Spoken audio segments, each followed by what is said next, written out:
lamanya di neraka. Nauzubillah min dzalik. Maka Nabi angkat tangan kepada orang-orang yang suka berbuat syirik sampai wafat dia tetap melakukan kesyirikan itu. Lalu yang kedua, pemimpin-pemimpin yang zalim, Nabi juga angkat tangan. Nabi tak mampu memberikan syafaat kepada mereka. Kenapa? Kalau saya bikin salah dengan bapak ibu, dosa saya hanya antara saya dengan bapak ibu. Sedangkan pemimpin-pemimpin yang zalim, kalau dia seorang gubernur punya rakyat 4 juta, maka dia punya dosa terhadap 4 juta orang itu yang akan dipertanggungjawabkan. Kalau dia menyengsarakan rakyatnya, dia zalim dengan rakyatnya, maka besar pertanggungjawabannya nanti di akhirat kelak. Nabi tak mampu memberikan syafaat kepada pemimpin-pemimpin yang zalim, apalagi dia seorang presiden. Lalu yang ketiga, orang-orang yang mengadakan agama-agama ini, ajaran-ajaran Islam ini yang tak pernah diajarkan oleh baginda Nabi Muhammad SAW, tapi mereka lakukan. Apa diantaranya? Hari ini ada Syiah, ada Islam Nusantara, ada aliran-aliran sesat lainnya yang mengaku umatnya Nabi Muhammad, tapi mereka bikin ajaran-ajaran tidak pernah diajarkan oleh Nabi Muhammad SAW. Maka Nabi angkat tangan. Lalu orang-orang yang suka mencela, yang suka melaknat, setiap berbicara dia mencela, setiap berbicara dia melaknat orang lain. Wow, babi dan lain sebagainya. Hari-harinya kata-katanya sering melaknat orang, dan tukang laknat bukanlah bagian dari kami, kata Rasulullah SAW. Bapak Ibu dan sana amun rahmati Allah SWT. Artinya, kalau kita lihatlah kehidupan Nabi Muhammad SAW sejak beliau diutus menjadi Nabi dan Rasul, betapa luar biasanya beliau nampakkan cinta yang bersangatan kepada kita umatnya ini. Mulai dari hidup, beliau memikirkan bagaimana nasib umatnya ini. Bahkan ketika sehabis hajatul wada, beliau turut termenung, lalu ditanya oleh sahabat, nampak wajah sedih. Rasul berkata, aku ingat dengan saudaraku. Ya Rasulullah, bukankah kami ini saudaramu? Tidak, kalianlah sahabatku. Siapa saudaramu ya Rasulullah? Umat akhir zaman nanti yang tak pernah bertemu denganku, yang tak pernah melihat mukjizat turun, yang tak pernah ikut berperang bersamaku, tapi kecintaan mereka, kerinduannya kepadaku sangat luar biasa tingginya. Itulah saudaraku yang sangat dekat denganku nanti di akhirat kelak. Bapak Ibu, ketika beliau mewafat, kita yang diingatnya. Ketika nanti ditiupkan sangkakala kedua, dibangkitkan, beliau manusia pertama dibangkitkan dalam kuburnya, beliau juga masih mikirkan kira, wahai Jibril, bagaimana dengan nasib umatku? Nanti di padang mahsyar, beliaulah satu-satunya Nabi dan Rasul paling sibuk nanti di padang mahsyar memberikan syafaat kepada umatnya. Sampai-sampai Nabi dan Rasul sebelum beliau, umat-umat sebelum beliau berharap, ya Allah, seandainya kami menjadi umatnya Nabi Muhammad. Begitu kebanggaan luar biasa ketika menjadi umatnya Nabi Muhammad ini. Bahkan nanti ketika kita melewati titian neraka jahanam, di ujung titian itu Nabi terus berdoa, ya Salim, ya Salim, ya Salim. Ya Allah, selamatkan umatku ya Allah. Ya Allah, selamatkan umatku ya Allah. Begitulah kecintaan Nabi yang luar biasa kepada kita. Nabi tak minta banyak kepada kita. Nabi hanya minta, perbanyaklah salawat kepadaku. Perbanyaklah salawat kepadaku. Minimal 10 kali di pagi hari dan 10 kali di sore hari. Agar apa?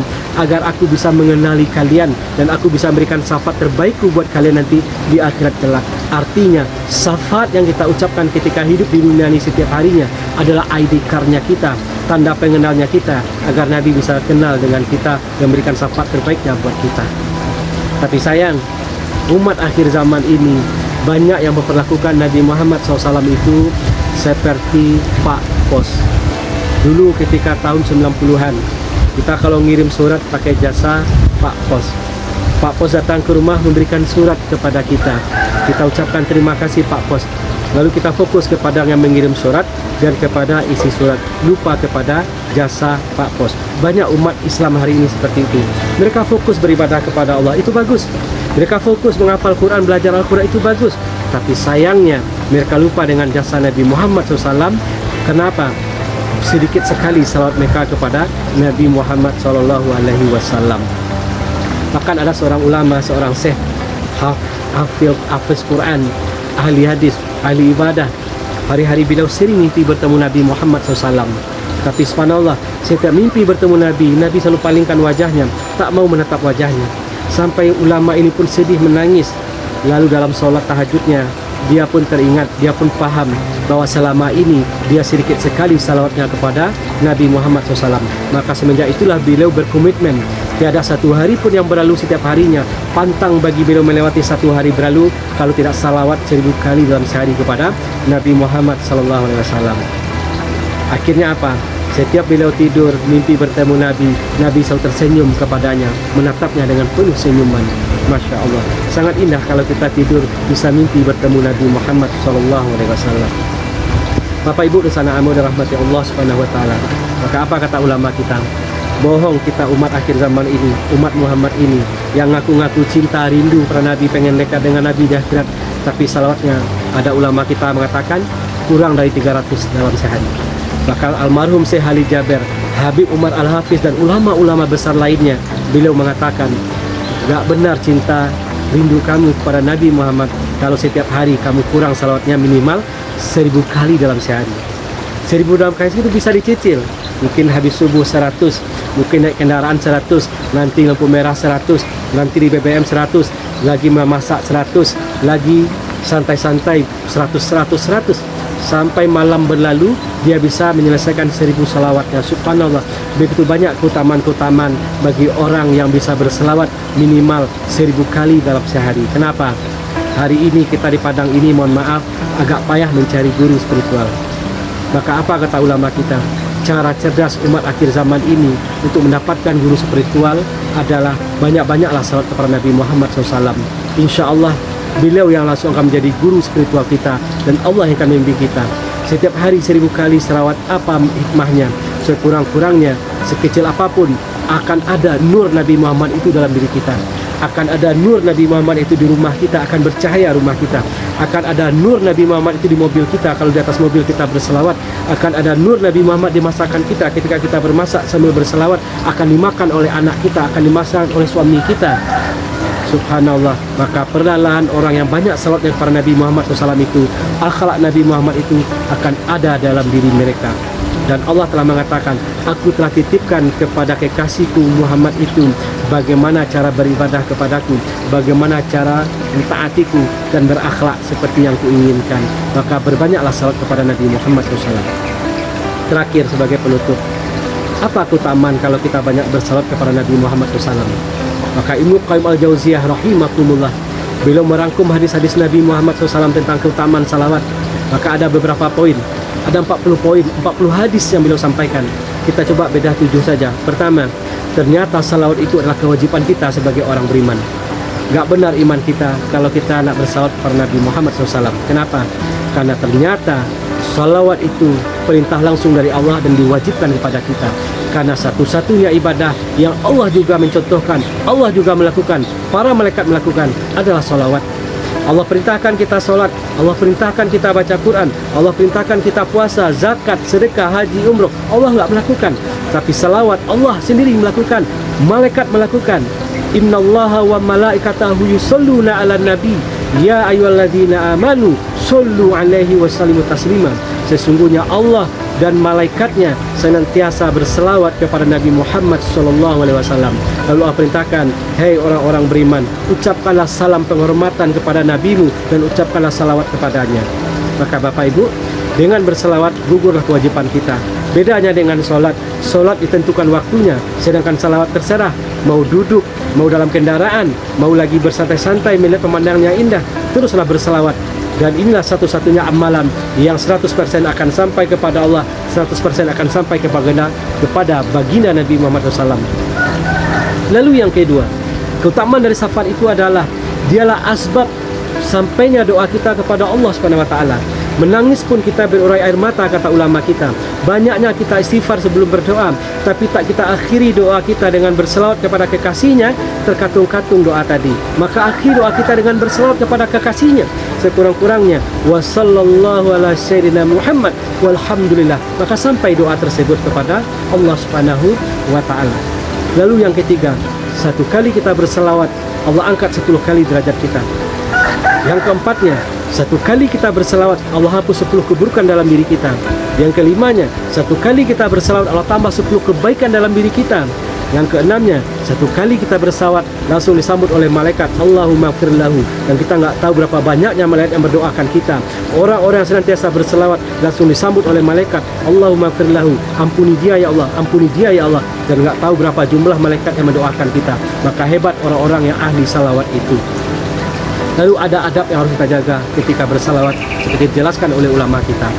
Yang pertama, mulailah dengan ucapan salam dulu kepada Nabi Muhammad SAW. Bagaimana caranya? Assalamualaikum ayyuhan nabiyyu wa rahmatullahi wa barakatuh. Ini yang pertama. Akan ada malaikat khusus yang akan mengantarkan salam salawat kita itu kepada Nabi Muhammad SAW. Lalu dijawab, apa kata malaikat tadi? Ya Rasulullah, disebut nama kita, si Fulan bin Fulan binti Fulana mengucapkan salam dan salawat kepadamu. Waalaikumsalam warahmatullahi wabarakatuh. Nabi kenal dengan kita, Nabi kenal dengan ayah bunda kita. Bayangkan kalau setiap hari kita berselawat, 1000 kali kita berselawat setiap harinya, 10.000 kali diangkat derajat kita, 10.000 kali diampuni dosa-dosa kita, 10.000 kali tambah kebaikan kepada kita, dan ribuan kali juga malaikat berdoa buat kita, dan sampai juga kepada ayah bunda kita dalam kubur sana. Dan Nabi kenal dengan ayah bunda kita. Maka kata ulama kita, cara berkhidmat yang baik kepada ayah bunda dalam kubur ialah banyak-banyaklah bersalawat kepada Nabi Muhammad SAW. Bulanan, tahunan sampai wafat kita bersalawat 1000 minimal sehari. Maka Nabi akrab dengan kita, Nabi akrab dengan ayah bunda kita. Karena disebut terus nama kita, disebut terus nama ayah bunda kita, tentu beliau akan akrab sekali seperti teman lama. Bapak Ibu dan sanak amu dirahmati Allah SWT. Yang kedua adabnya, mulai dengan salawat Ibrahimiyah. Salawat nomor 1 paling tinggi nilainya, langsung dijazahkan oleh Rasulullah SAW sendiri kepada sahabatnya. Allahumma sholli ala sayyidina Muhammad wa ala ali sayyidina Muhammad kama shallaita ala sayyidina Ibrahim wa ala sayyidina Ibrahim wa barik ala sayyidina Muhammad wa ala sayyidina Muhammad kama barakta ala sayyidina Ibrahim wa ala sayyidina Ibrahim fil alamin innaka Hamidum Majid. Lalu yang ketiga, baru boleh salawat yang pendek-pendek. Apa contohnya? Di antaranya, Allahumma sholli ala sayyidina Muhammadin wa alihi, sahabatnya, wa sahbihi, sahabatnya, wa alihi, keluarganya, wa sahbihi, sahabatnya, wa salim, dan salam buat beliau. 4 langsung yang dapat. Atau yang pendek, Allahumma sholli ala sayyidina Muhammad wa ala sayyidina Muhammad. Yang lebih pendek lagi, salawat Jibril, sallallahu ala Muhammad, sallallahu ala Muhammad. Kenapa disebut salawat Jibril? Karena ketika Nabi Adam AS diciptakan di sorga, beliau merasa gersang, ada yang kurang walaupun di puncak kenikmatan. Allah tahu, Allah ciptakan Bunda Hawa yang kecantikannya 70 kali lebih cantik daripada bidadari sorga. Adam pengen mendekati, dilarang oleh Allah. Halalkan dulu dengan berselawat kepada kekasihku. Maka Nabi Adam bertanya kepada malaikat Jibril, ya Jibril, bagaimana cara saya bisa berselawat kepada kekasihnya Allah yang bernama Muhammad itu? Maka diijazahkan oleh malaikat Jibril, ucapkan wahai Adam, sallallahu ala Muhammad. Maka Bapak Ibu, banyak ulama kita yang mengamalkan sallallahu ala Muhammad, sallallahu ala Muhammad. Satu kali kita ucapkan, 70 rahmat Allah datang kepada kita. Tiba-tiba orang yang benci dengan kita menjadi sayang kepada kita. Pasangan hidup kita, anak-anak kita, teman-teman kita akan jadi sayang dengan kita. Maka banyak ulama-ulama kita yang hari-hari mereka mimpi bertemu Nabi. Sehabis salat, Assalamualaikum warahmatullahi, Assalamualaikum warahmatullahi, beliau langsung menyambut dengan salawat Jibril 100 kali. Sallallahu ala Muhammad, sallallahu ala Muhammad. Hanya 90 detik kurang lebih, 1,5 menit bisa sampai 100. Kenapa beliau, para ulama kita banyak melakukan itu? Wujud syukur dan terima kasih kepada Nabi Muhammad. Terima kasih ya Rasulullah SAW. Asbab perjuangan engkau lah kami bisa kenal dengan Allah. Kami bisa rukuk dan sujud menyembah Allah. Subhanallah. Maka mereka selalu bersalawat 5 kali sehari semalam kita salat, 5 kali pula kita salat Jibril 100 kali, sudah 500 kali. Apalagi kalau ditambah dengan sebelum salat 100 kali, 1000 kali, sudah sempurna 1000 sehari. Pantang bagi orang yang salat 1000 kali dalam sehari disiksa di api neraka. Dan ada jaminan oleh ulama kita, insya Allah, kalaupun tak hidup di dunia ini, sekurang-kurangnya ketika mereka wafat, Nabi hadir ketika proses sakratul maut itu, sehingga ringanlah proses sakratul maut itu. Sekurang-kurangnya ketika mereka dimasukkan ke liang lahat, Nabi sudah menunggu menyambutnya di situ, sehingga malaikat Munkar Nakir pun enggan kepada kita nanti yang ahli salawat ini. Maka Bapak Ibu, perbanyaklah salawat kepada Nabi Muhammad SAW. Dari pagi sampai malam, jangan pernah waktu berlalu minimal 1000 kali dalam sehari kita bersalawat kepada junjungan kita Nabi Muhammad SAW. Karena kata Nabi, orang dekat denganku di akhirat kelak adalah yang banyak salawatnya kepadaku. Moga-moga kita bisa dekat dengan Nabi Muhammad SAW nanti di akhirat kelak, juga di surga kelak. Amin ya rabbal alamin. Fakta biru ya ulil absar la'alakum turhamun. Kalau ada manfaatnya Bapak Ibu, silakan like, bagikan video ini dan jangan lupa subscribe agar saya bisa terus bersemangat membuat video-video konten-konten berikutnya tentang mengulang-ulang kaji, lancar kaji Acok diulang ini. Semoga menjadi amal jariah bagi Bapak Ibu dunia dan akhirat kalau banyak orang yang akan mengamalkan ini, insya Allah. Assalamualaikum warahmatullahi wabarakatuh.